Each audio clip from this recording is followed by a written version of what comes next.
So I've never done a walkthrough to show the barn, the cow barn.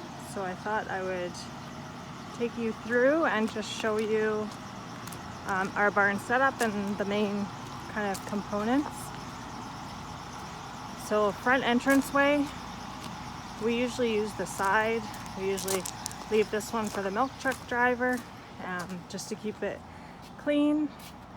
There's the milk port, so when the truck picks up the milk, they pull up to the front, and he uses the port to put his hose in through.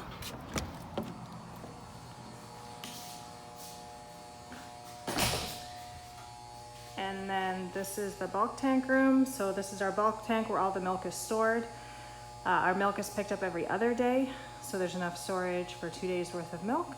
And it's all refrigerated, kept under 4 degrees Celsius.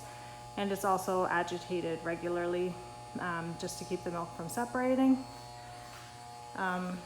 Beside the main bulk tank is the buffer tank, and that is to hold milk while the tank is washing. So once the milk truck driver picks up milk every other day, that tank goes through a wash cycle.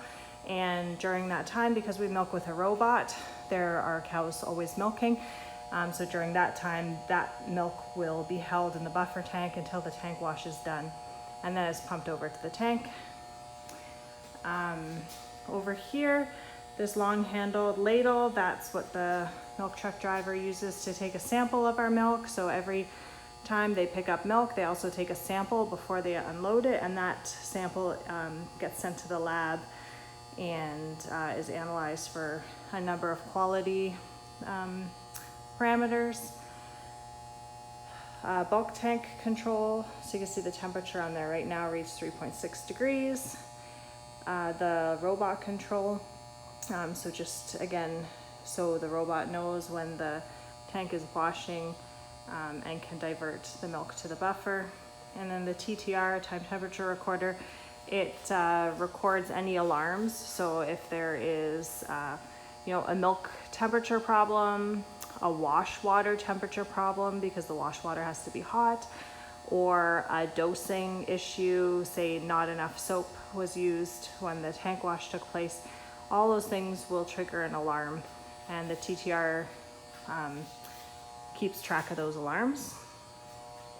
On the windowsill, we have the page that the milk truck driver will record the volume of milk that he's picking up. Then as we continue on, we have an electrical room, so just the electrical panel, and also some storage, so robot parts, tools, cow collars, things like that.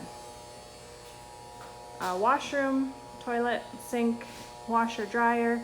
I wash all of our barn coveralls, calf coats that we use in the winter time. All that gets washed out here.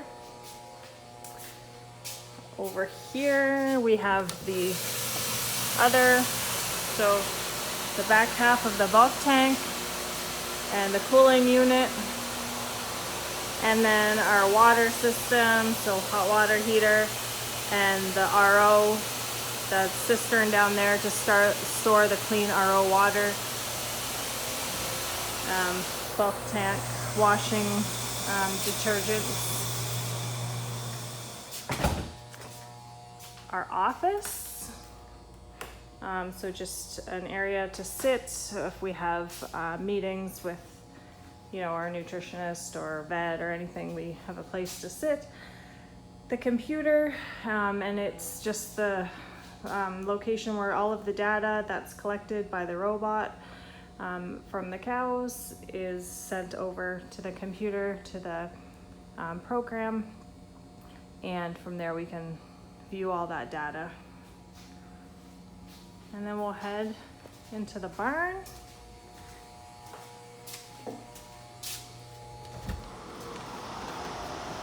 So here we enter the main barn. Right here where you come in this area, we have a hoof trimming chute. We do have the hoof trimmer come a couple times a year, but Mark also does a lot of our own. Every cow at dry off gets feet trimmed, and any other issues that arise he can deal with. Eventually, as we grow, this area will be the second robot room. If we get to needing a second robot, but for now works really well having the hoof trimming chute there. This room here is our vet room. So we have any of our medical equipment and medications. We've got the fridge for things like vaccines and that. The AI tank is in here, and it's just accessible easily here from the barn so that we don't have to, you know, head up in the clean milk house area if we need to access meds, because you usually have dirty boots when you're looking after a cow.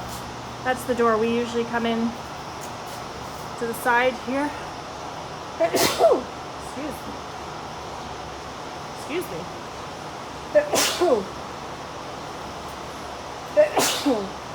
Wow, my, excuse me.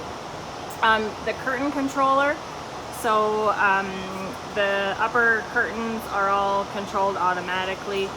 So it looks at wind direction, whether it's raining, temperature inside the barn and outside the barn, and it will automatically lower or raise curtains depending on those parameters that we set for it. So then here we can have a look at cows from the back alley. The back alley of cows, and then here we have the robot, so that's the entrance to the robot. I have one cow in heat, so she's kind of noisy today. Back here we have a cow, so she's come up from the pen behind, and I will show you that.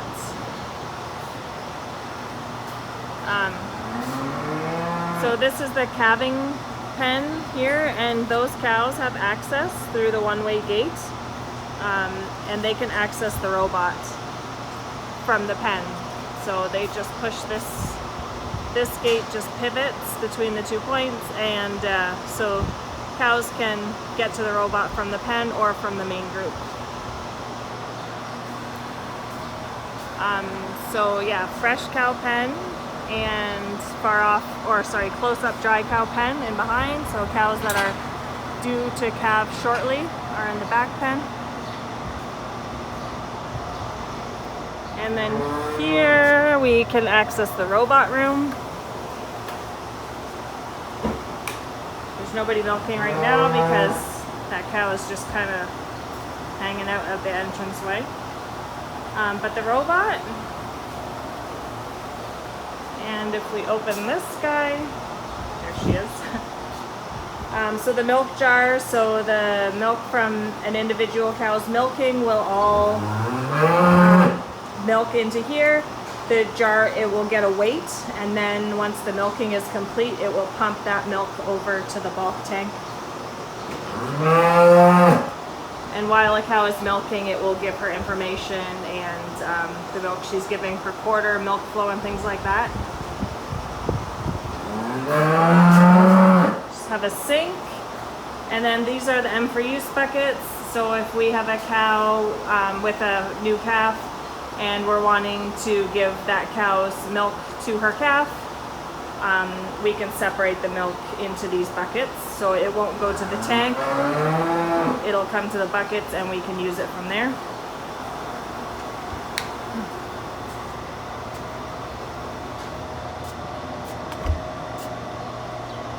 So we can go across to the feed alley.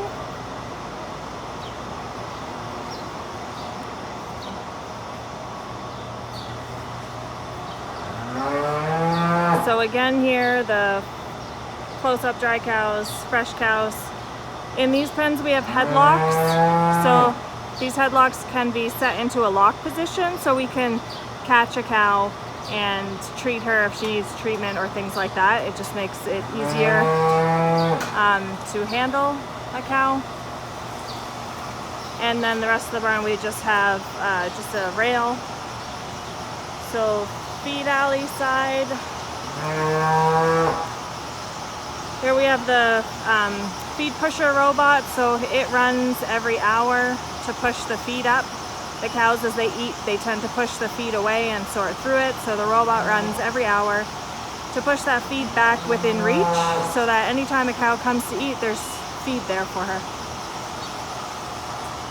Our barn is what you call a free stall, so the cows are loose and they move around the barn freely as they want. They decide when they are going to be milked, when they're going to eat, when they want to lay down, when they want to drink. So they kind of all have their own schedule and their own routine. Our bedding, so our stalls are bedded with sand, and the sand is a really comfortable material for the cows to lay in. It also gives really good footing in the barn, so you have less slipping. And because it's an inorganic material, you have less bacteria growth in it than you would in an organic form of bedding material, so it's really good for udder health. So then we'll head to the other end of the barn. So at the far end we just have one other separate pen, and those are the far off dry cows. They're just waiting for their mix of feed. We're feeding twice a day right now because it's been so hot. So these guys are just waiting for their second mix. So these are the cows that are, they're pregnant, but they're not milking right now. So every cow has about an 8-week period of time where she is not milking before she has her next calf. So for the first kind of 5 weeks of that 8-week period, we call them far off dry cows. They're in this pen, and then from there, the last 2 to 3 weeks, they move to the far pen that I had showed you before for the close-up dry cows. You can see the barn is open all around, so in the summer, everything can be opened up. We really want to maximize airflow through the barn. And there's a great deal of natural light. And the natural light, I mean, right now there's lots of it, but even when the curtains are up, they still let a good amount of light through, so it's never dark in the barn, which is really nice.